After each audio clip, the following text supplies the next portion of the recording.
What's going on, creative family? It's Dustin Valkema, and welcome back to part three. This is the final video in this process. Today we are actually going over how I color grade in Lightroom and why maybe I choose Lightroom versus Photoshop for color grading. I hope that you guys enjoy this. Thanks for being here, folks. Let's get started.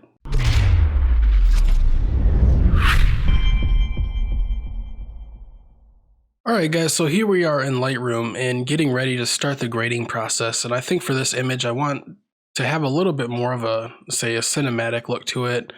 And what I mean by that is just maybe being a little bit more dramatic. We'll enhance some of the blacks in the image and try to make things pop here a little bit more overall. What I'd like to do as soon as I get into Lightroom is just define my grain pattern and how I want that to look. And what grain is really good for, and the reason why I enjoy using it so much, is because you get a lot of compression typically when you move to Facebook, or really any web-based platform. You can just in their compression, if they have compression natively, it can destroy an image at times. And so what I'll do here is bring this grain up. And you can see here in some of these lighter to dark variations, you can get a little bit of banding. And so if you increase the grain, this is a Photoshop trick as well. If you just say use a noise layer, using that noise and increasing it will start to get rid of the banding. And so that's, I guess, just a really good tip to use. It was something that I had found out. I think just playing around with it at first, and then I had started to understand, why that was happening, and the breakup and variation just from, looking up YouTube videos years ago on why the hell I was getting all kinds of crazy banding. And so your grain will fix it. So I still love grain, and I use it in just about every image. So the roughness slider here is actually defining how uniform, or really just the variation that you're creating for the breakup of the grain here. And so it starts off at 50. And so what I'll do typically is I'll bring that up to maybe 75 so that I can have a little bit more variation there, especially with the smoke. I think that it kind of helps add to it some. And then I can bring the grain levels down just a little bit. I might not need them so high, because they're quite small in the scene. Usually when I have small subjects like this, I don't typically like to leave it so high, and it can really start to destroy details, like the higher that you put your grain level. And so that's the first thing that I'll typically do when I go to grade.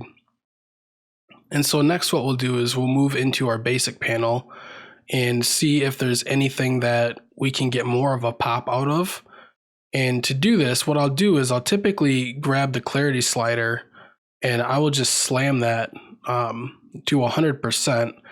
And what that will do is it'll just give me an idea here of the details that can actually be pulled from those midtones. And that's primarily just so I can see what's happening. Now, I don't use clarity as an overall adjustment that way. I typically use that in local adjustments. It's the same with contrast. I don't generally like to slide this contrast slider all the way up like that. And the reason for that is just a quick, I guess, introduction to it.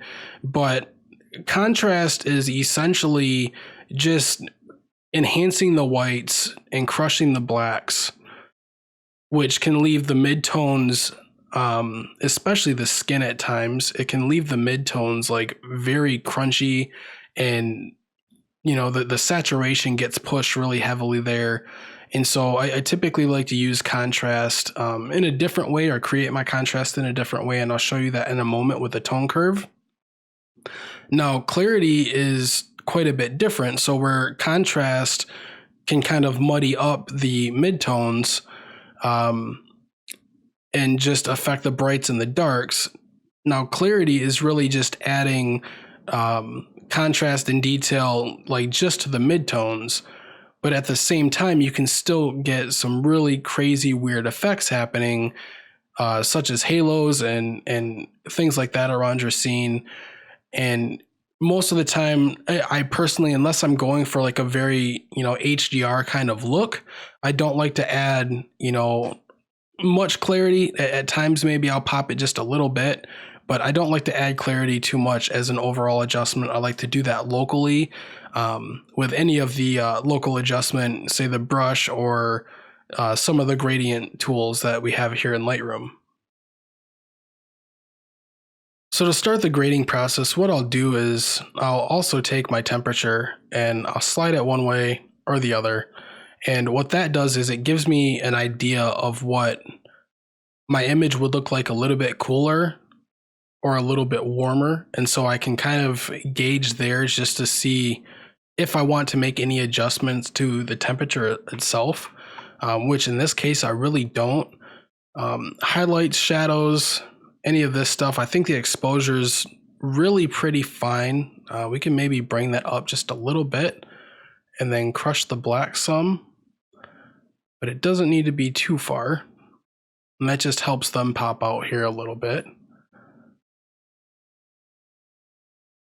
And the shadows, we can actually drop that down a little bit. So what we're doing here is similar to contrast, where that's just adding the brights and the darks. We're just kind of fiddling with the highlights and the shadows in the scene here before we move down to the tone curves. So inside of the tone curves, you have really two different variations to the way that this panel or this tab is actually used. So you have your region curves adjustments, which allows you to just go in and adjust the highlights, lights, darks, and shadows all with sliders. And I typically don't like to use it that way. It's a little bit more of a basic way to use the tone curve panel. And what I like to use here is actually just the point curve. And so what you can do with this is you can actually click around your inside of this curves box here, which is pretty much, it really just represents a histogram. So you can see here on the left side, this is all the darks, and on the right side is the whites.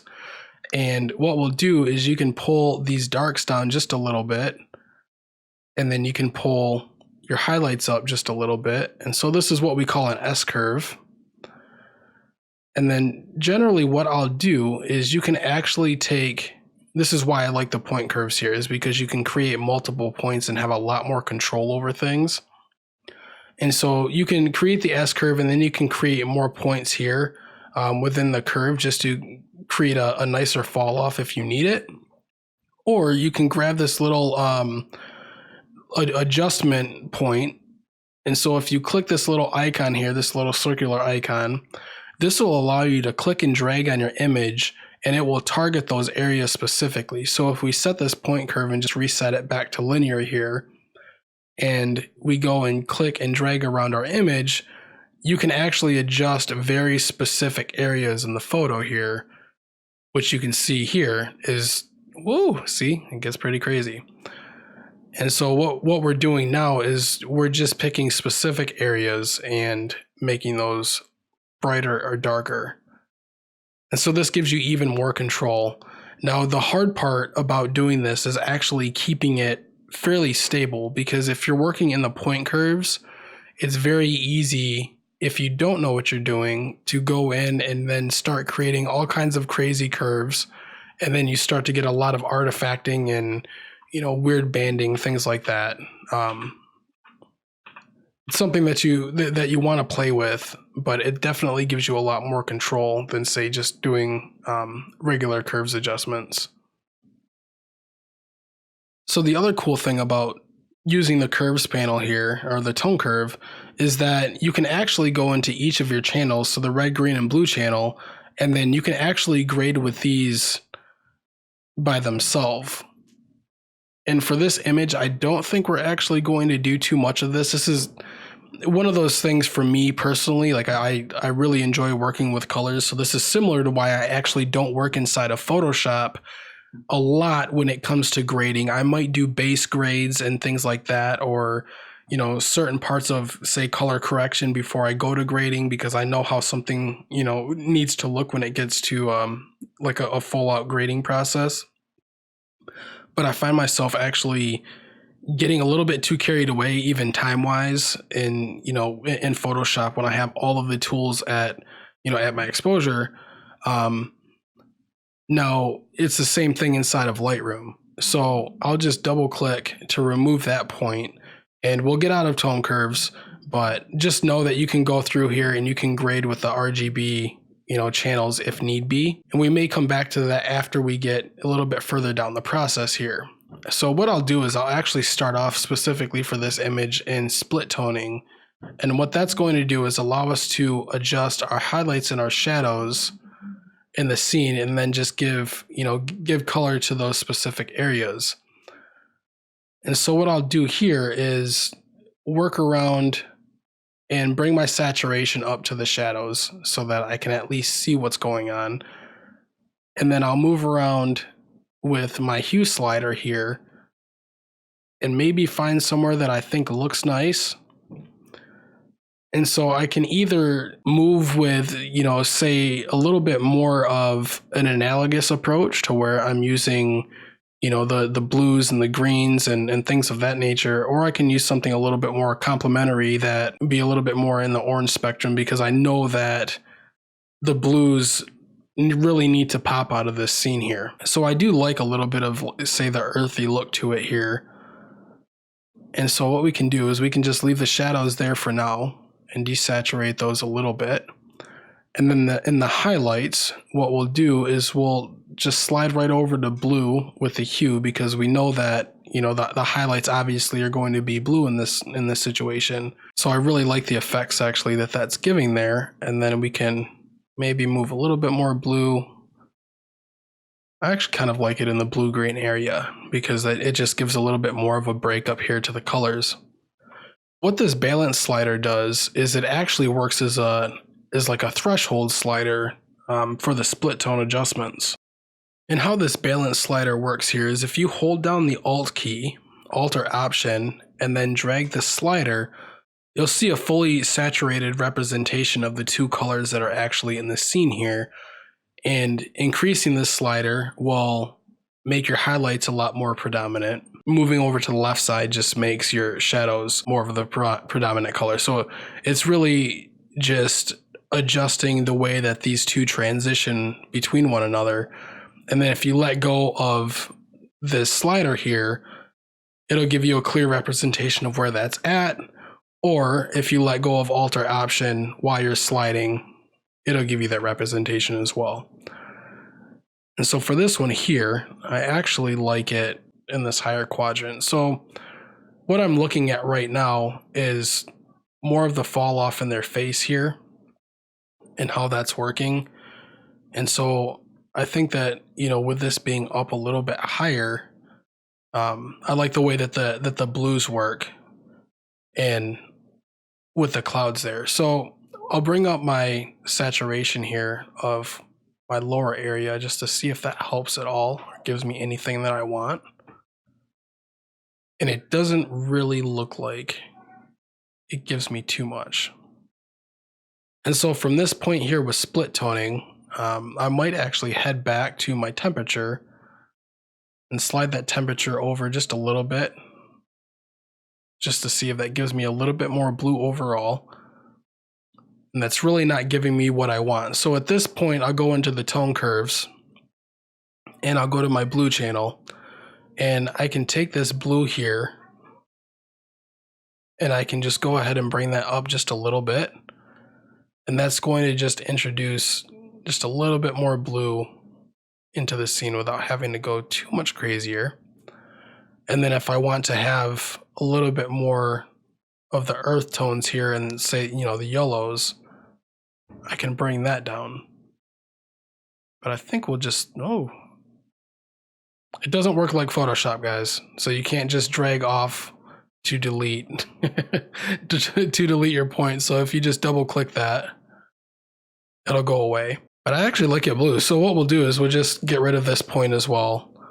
We'll go back down to split toning and we can just take that balance We can push that up a little bit, and now we're getting a much better representation of that blue to more, I guess, of a dirt color transition. Now what I'm wanting to do next is actually see if we can bring in a little bit more emphasis straight to them. And this is kind of what I was talking about before in Photoshop, where we had the gradient coming from the bottom. And this is something that I oftentimes pull into Lightroom, and I'll just do this, just do this adjustment here. So what I'll do is I'll actually grab the gradient tool here, the graduated filter, and the exposure is already down from a previous edit that I did. And so I will just grab this from the bottom here and drag that up. And then what I can do is I can darken that slightly and just drop the exposure. I can bring the shadows up just a little bit. So if I use this little switch icon here, I can just turn off the graduated filters, and you can see the adjustments there. So essentially what I did is I brought the exposure down and I brought the shadows up just a little bit so that I would still maintain some detail there, but it wasn't nearly as visible as what it was before. And then we can also try to create a gradient this way here from the right side, and then maybe one from the left a little bit.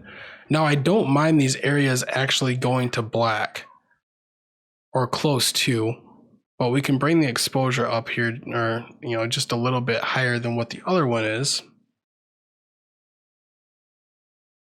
Now if I were printing this image, I might actually be doing this a little bit different, but I prep for print quite a bit differently, so we can address that in another video, how to prep for that properly. But we can actually, let's just grab another graduated filter, and we'll just drag that down from the top here. And this is where I may just increase the clarity just to see if we can get a little bit more detail there on the top side. And I'm not sure if I actually like that. Maybe just a little bit. Take some of those shadows and bring the shadows up some. There we go. Okay, so I actually really like the way that this is looking here. Now it looks like there's much more of a light source coming from the top and then working its way down. So the way that these gradients or these graduated filters work is that you have a transition that's going on here. So if I bring this down, you can see that my transition starts at this top line here, and then the transition ends on this bottom line. So this midline here where the point is always going to be your midpoint to the transition. And so when I bring that down, I really actually like this as kind of a happy accident, but I like the way that it's lighting up the top of this scene here. So I may just bring this down some. And what we can do here is we can go and add a color. So we'll add a color to this gradient, and we can make that as saturated or desaturated as we want. But I think maybe sitting somewhere right in there actually looks pretty neat. So we'll click done just to exit the graduated filter, and then I'll press the backslash key, which will give me a before and an after, so we can see exactly what we're doing here with this grade. So what I do like about it right now is how we're really enhancing some of these, more stringy details here that are coming down to the hammer and also around the subjects. But what I don't like is that we're completely losing some of the skin tones that are really going on here.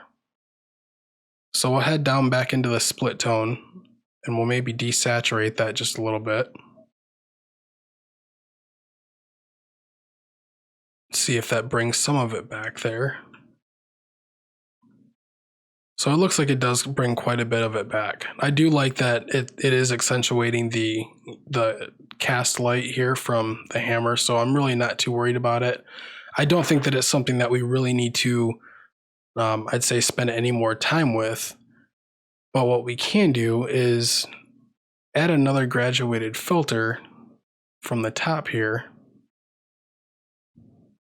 And instead of dropping the exposure, we can maybe just keep that where it is. and then just drop the color temperature to really bring in some more of those blues. And possibly add blue again as a color to it. What about green? How does that look? Oh, we'll just stick with blue and have a little bit more variations in value there rather than variation in color. So at this point, I'm really happy where the image is, and what I'm seeing that, you know, right along the edges here is we're starting, because we raised the exposure there on the sides like that, it is starting to get a little bit of a weird hue to it. And so what we can do is head back into the graduated filters and just select these two. Actually, it's not those, it is this guy here. And it's because we raised our blacks up so high. So we can drop the blacks just a little bit. But what we can also do is head into this brush here. So inside of this brush tool, or sorry, yeah, actually we'll just use the brush tool. And so what we can do with the brush here is we're just going to edit essentially where that effect is hitting. And so if you hold down Alt or Option to create a selective brush and then use your bracket keys, or you can use the size slider here, we'll increase the size of this brush, and then we'll increase the feather all the way to 100. And then we can just paint right along these edges just to bring some of those shadow areas back a little bit. Because I like the overall effect, just not quite how it's hitting the edges of the photo there. And so that really helps us. And now if we toggle off, you know, toggle these off and on, you can see exactly how that's affecting the image. So we'll take this one here, bring back a little bit of the color there, instead of being such a cool tone to that. And then we can desaturate this color just a tad. Now what I'm thinking at this point here is that I might be able to add a little bit more, say, of a local clarity adjustment just to the subjects here to see if I can get them to pop out a little bit more in the midtones.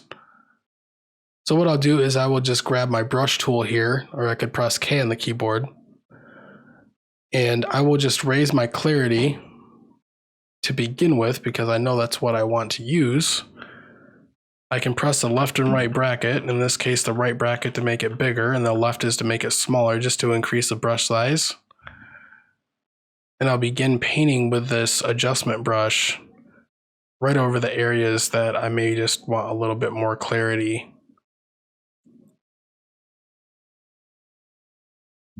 Which should really just help those kind of pop out a little bit better. And so you can see here that if I'm toggling this little switch here off and on, you can see that it adds just a little bit more hair details to her and a little bit more of a pop to his face here. But it's really not overboard.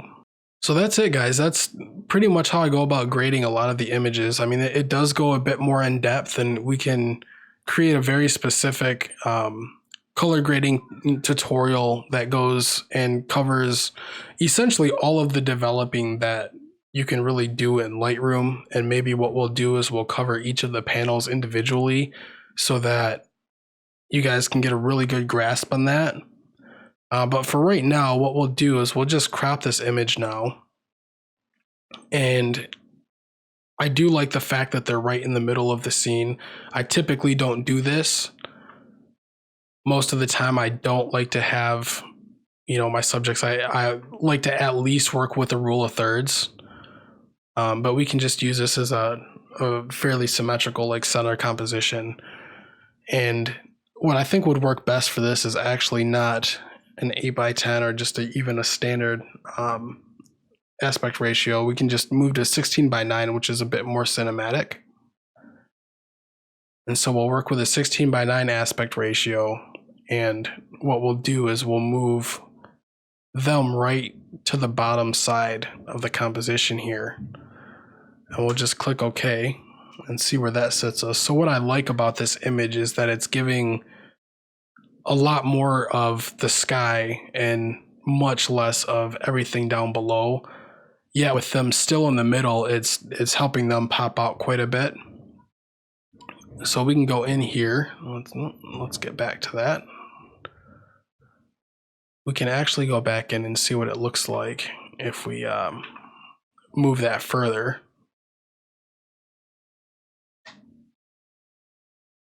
So we'll just crop in a little bit tighter so that we don't have so much going on the outside. So yeah, I think that looks a lot better. So that's it, guys. That's where we'll leave this image. You made it through part 3 and you're still here and breathing, hopefully not sleeping. I'm excited for you guys to be able to see this process and see me stumble a little bit. It's something that I don't feel that experienced artists actually show enough. And when I was a young artist, and I'm continuously learning, but when I was a young artist especially, YouTube wasn't this thing like we have now. And I didn't really have any true mentors that could help me out. I learned by a lot of trial and error, and I still learn by trial and error. And one of the biggest things that I wish that I had when I was a younger artist was somebody that could maybe come through and mentor me and just say, hey, dude, pat me on the back and like, it's okay. Not everything's perfect. It doesn't have to be.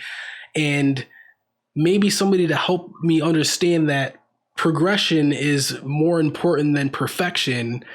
And that's really what I want you guys to gather from these type of videos and workshops and things that I'm putting together. So you made it through this one. I'm hoping to do these more so that I can not only gain in comfort, but provide more value for you guys as you see me stumble through these processes. And I'm really excited to see how we grow together in this channel and do this stuff more often. So thanks for being here. Make sure to like, comment, and subscribe. Please leave some kind of feedback, whether you guys want me to change this up completely, if you want me to make the video shorter or shorter.